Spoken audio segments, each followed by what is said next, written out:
जिसमें उन्होंने हमारे खानदान के सरदार अबू जहल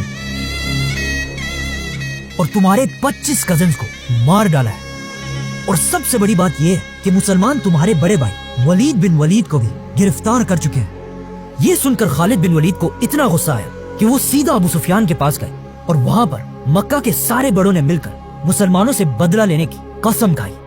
जिसके बाद खालिद बिन वलीद अपने भाई को आजाद कराने के लिए मदीना की तरफ आए, जहाँ पर उन्होंने देखा कि मुसलमानों ने कैदियों के लिए एक बहुत ही अजीब सिस्टम बनाया। मतलब जिसके पास जितनी ताकत होगी उससे उतने ही पैसे लेकर उसे आजाद किया जाएगा।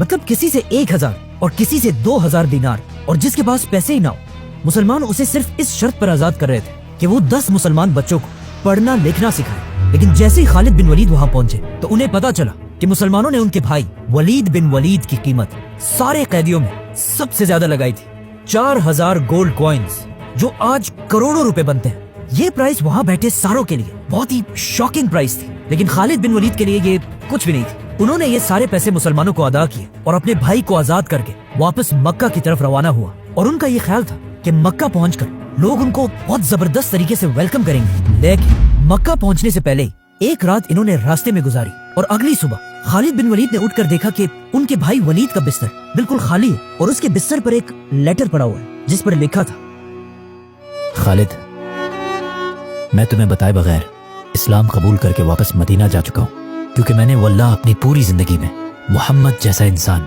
कभी नहीं देखा। और ऐसा मैंने पहले इसलिए नहीं किया कि लोग ये ना समझे कि मैंने कैद के डर से इस्लाम कबूल किया हो।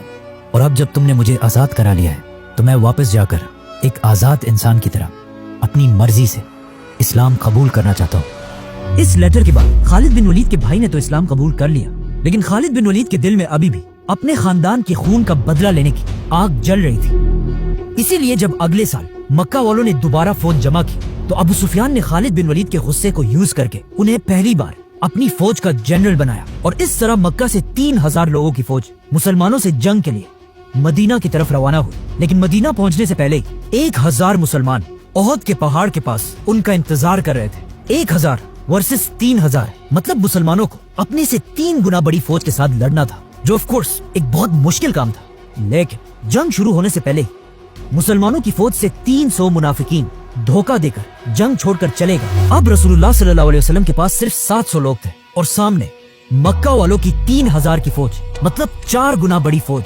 जंग शुरू होने से पहले इन 700 लोगों में से भी रसूलुल्लाह सल्लल्लाहु अलैहि वसल्लम ने 50 लोगों को निकालकर इस पहाड़ के ऊपर भेजा ताकि पहाड़ के पीछे से मुसलमानों पर कोई हमला ना कर सके। और सामने खड़े खालिद बिन वलीद इन 50 लोगों को गौर से देख रहे थे।